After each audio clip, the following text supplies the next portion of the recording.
There are moments on a talent show stage when a single voice stops the world, and for Malakai Bayoh, that moment came long before he understood the price he would eventually pay. The young singer walked into Britain's Got Talent with nothing more than discipline, innocence, and the encouragement of a family that believed in him. But behind his angelic tone and the instant admiration he received, a quiet storm was already gathering, one that would test his spirit far more than any judge's critique.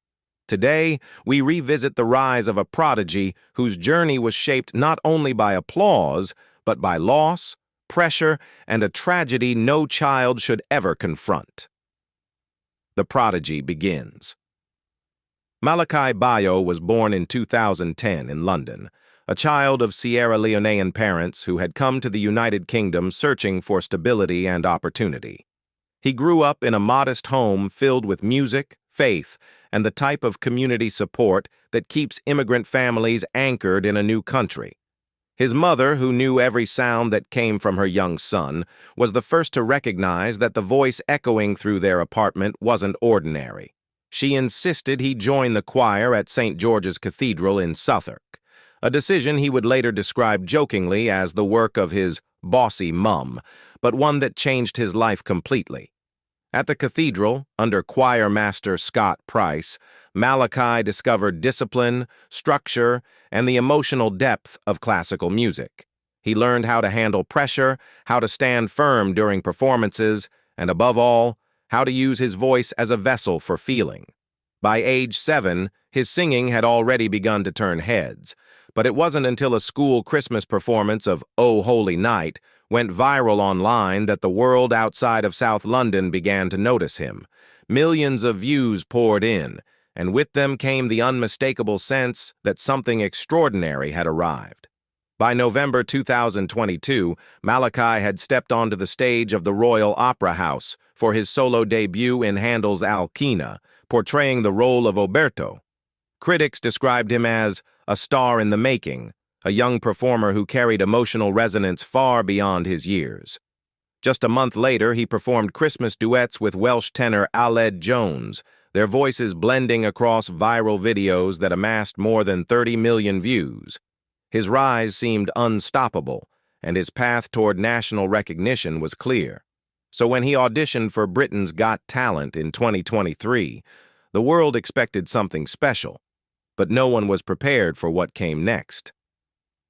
The audition that changed everything. When Malakai Bayoh walked onto the Britain's Got Talent stage in 2023, he was only 13 years old, yet carried himself with a calmness that felt strangely mature. Backstage, his family had tried their best to keep him grounded, his mother offering last-minute reassurance, his sister cheering him on with the kind of pride only siblings understand. But the moment he faced the judges, Simon Cowell, Amanda Holden, Alicia Dixon, and Bruno Tonioli, he transformed from a shy boy into something far more commanding. His choice of Pi Jesu by Sarah Brightman was bold, even risky, for someone his age. But Malakai was used to doing difficult things long before he reached this stage. The room fell into a deep, reverent silence as soon as he began. Every note floated out with purity and control, the kind that made even seasoned performers hesitate to breathe. Simultaneously celestial and grounded, his voice carried a conviction that no one expected from a teenager standing on the biggest stage of his life. A minute into the performance, Alicia Dixon was visibly stunned. Bruno Tonioli, usually flamboyant in his responses, froze completely, overwhelmed by what he was hearing. And then came the final note, held with such clarity and steadiness that the hall erupted instantly after. The applause rose in waves, and for a moment, Malakai seemed almost startled by the magnitude of the moment. Simon Cowell leaned forward, his expression unusually soft, and uttered the single word that would echo across the internet within hours: golden. Without hesitation, he hit the golden buzzer. Golden confetti fell as the young singer stood blinking through the tears he never expected to shed that day. His mother rushed on stage, holding him tightly while the audience continued their ovation. It wasn't just a promotion to the semifinals, it was a national unveiling. Overnight, Malakai became a household name, and his audition spread across social media with millions of shares, reactions, and headlines, calling him the angelic voice of the season. But behind the celebrations, behind the applause and the sudden flood of attention, something else was growing, something far more fragile than fame. As Malakai moved toward the semi-finals, the world saw only a rising star. What they didn't see was the weight beginning to settle on his young shoulders, a weight that would grow heavier with every step he took. Stardom and the pressures no one saw coming. With the golden buzzer came expectations, far heavier than any trophy or title. As Malakai advanced to the semi-finals, the world saw a confident young tenor preparing for the next stage. But privately, the pressure was becoming more intense than he ever imagined. Choosing O mio babbino caro, a challenging aria by Puccini, wasn't just a musical decision. It was a test of emotional endurance. He entered rigorous vocal training sessions, working with coaches who treated him like a seasoned performer rather than a boy just barely entering his teens. Rehearsals consumed his days. He studied phrasing, breath control, and the emotional texture of pieces written centuries before he was born. Unlike many contestants who treated BGT as a stepping stone, Malakai carried the weight of a future already being projected onto him, critics, fans, and professionals calling him the next great operatic star. For a child, such praise is both intoxicating and suffocating. But Malakai didn't complain. Instead, he poured everything he had into the semifinals. When he stepped onto the stage to perform, the judges were left stunned once again. Bruno Tonioli clasped his hands together and declared him a gift from God. Amanda Holden praised his bravery. Alicia said she felt spellbound, and the voting public responded just as powerfully, pushing him directly into the finals. Yet even as he celebrated, there were small cracks forming beneath the surface. The pressure to exceed expectations every time he opened his mouth became a quiet burden he rarely spoke about. The sudden fame, the interviews, the crowds, the responsibilities, these were things adults struggled to manage, and Malakai was expected to take them in stride. What the audience didn't know, what no camera captured, was the emotional weight this young singer carried alone in the quiet moments after each performance. At the same time, the reality of how unpredictable public life can be began to reveal itself. Malakai had already faced something no performer, let alone a child, should endure. During the opening night of Alcina at the Royal Opera House in December 2022, months before BGT, an audience member shouted, "Rubbish!" during his performance. He was just 12 years old. The room erupted in outrage, the heckler was silenced, and the Opera House issued a statement condemning the attack. But the damage had been done. Fame had arrived, yes, but so had cruelty. These contrasting experiences, adoration on one stage, hostility on another, were beginning to shape Malakai's understanding of what it truly meant to be a public figure. And the most difficult lesson of all was still ahead. The tragedy that shattered his world. Just as Malakai was preparing for the biggest moment of his young career, the Britain's Got Talent final, life delivered a blow he never saw coming. Days before he was set to perform, his beloved grandmother passed away. She had been one of the first people to encourage his music, often sitting beside him as he practiced, telling him stories about strength, dignity, and the beauty of using one's gifts to uplift others. Losing her was like losing the foundation beneath his feet. The news arrived quietly, without fanfare, without the applause he had grown used to. A family member's voice on the phone, a tremor that revealed more than the words themselves. For a child still trying to understand the pressure of fame, grief of this magnitude was devastating. Malakai tried to rehearse, but the music felt distant. His breath wavered, his mind clouded, and the songs he once loved suddenly carried a weight too heavy for his young heart. Backstage, producers asked if he wanted to withdraw. Even judges who had watched hundreds of contestants over the years sensed the enormity of what he was facing. But Malakai shook his head. He knew his grandmother had always believed in finishing what you start. Walking away would have broken him more than staying, so he chose a song that meant everything to her, Pai Jesu, a piece he had once sung while she watched proudly from the audience. When he stepped onto the final stage, his voice carried something different. It was deeper, rawer, threaded with grief he couldn't put into words. Judges who had praised his technique before now saw something else entirely, a child singing through heartbreak. Simon Cowell, known for his bluntness, was visibly moved. Alicia Dixon wiped her eyes as he reached the final high notes. Amanda Holden whispered that it was the bravest performance she had seen. But despite shaking the nation with his emotional delivery, Malakai finished the show in 4th place. And yet, he wasn't disappointed. He later said he gave everything he could give, and that was enough. But those who understood the timeline knew the truth. He had sung through unimaginable pain. The tragedy did not steal his voice, but it changed it forever, giving it a depth far beyond his years. Even after the finale ended, the emotional shock of losing his grandmother lingered. And while audiences thought his journey ended on the BGT stage, Malakai's real test, how to rebuild himself after grief, was only beginning.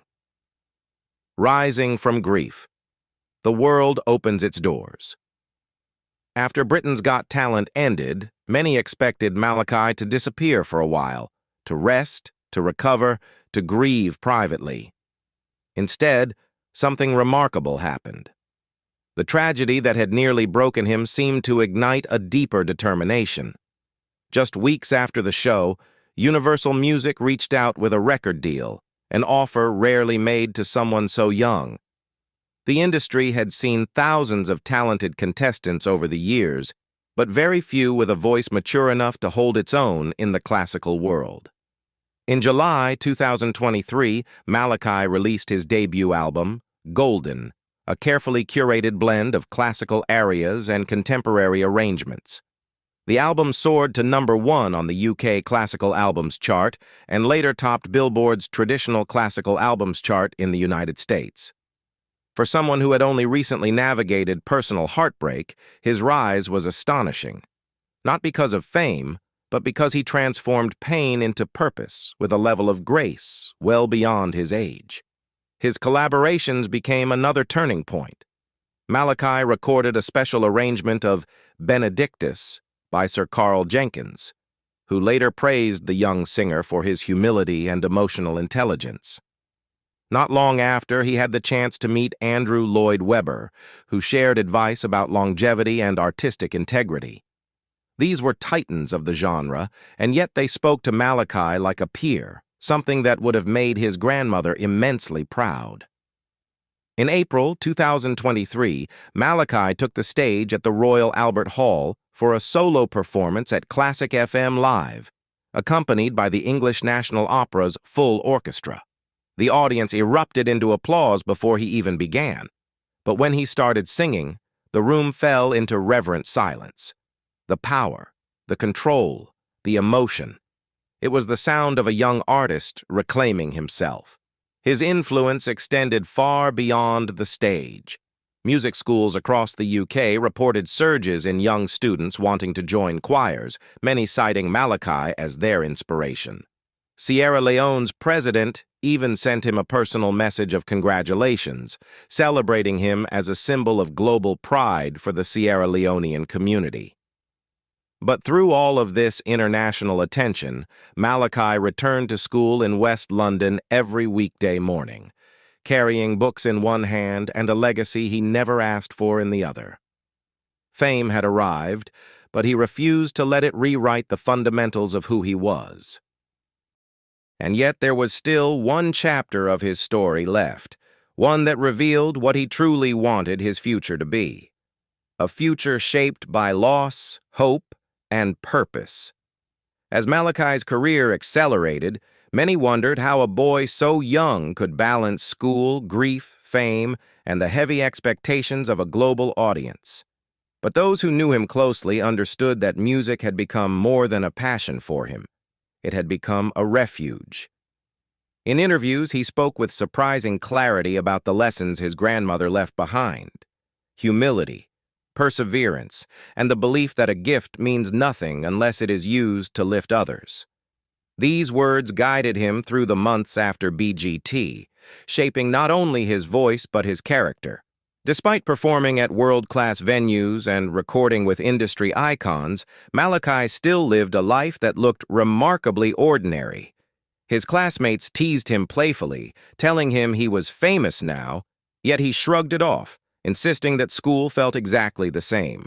When fans recognized him on the street, asking for selfies or offering congratulations, he accepted the attention graciously, but never allowed it to distort his sense of self. He still played table tennis during breaks, still cheered for Liverpool, still spent evenings exploring computer games the way any other teenager might. The fame surrounded him, but it did not consume him. What did change, however, was his voice. During the BGT finale, some noticed his tone briefly cracking, a natural sign of adolescence. Malakai spoke openly about it later, acknowledging that his voice would deepen as he matured. But rather than fear this, he embraced the transition, planning to adapt by exploring lower registers and new repertoires. It was the mindset of a true artist, someone who sees growth not as an obstacle, but as evolution. More importantly, Malakai began revealing his deeper ambitions. Beyond performing, he dreamed of advocating for music education, especially for children who could not afford lessons. He imagined creating a school one day, somewhere children from underserved communities could study opera, choir, or composition without worrying about financial barriers. He often repeated one belief: every child with a passion for music deserves a chance. This vision, more than any trophy or chart ranking, showed the kind of legacy he wanted to build. For a boy who endured public pressure, personal tragedy, and extraordinary success within a single year, Malakai Bayoh emerged with remarkable resilience. His journey was not defined by his loss, but by how he carried it, transforming grief into purpose and applause into responsibility. And as his story continues to unfold, one thing is clear: the world has not yet seen the full measure of the artist he will become. Malakai's journey proves that even the brightest voices can rise from the darkest moments. What part of his story touched you the most? If you'd like more powerful stories like this, don't forget to like the video, subscribe, and share your thoughts below.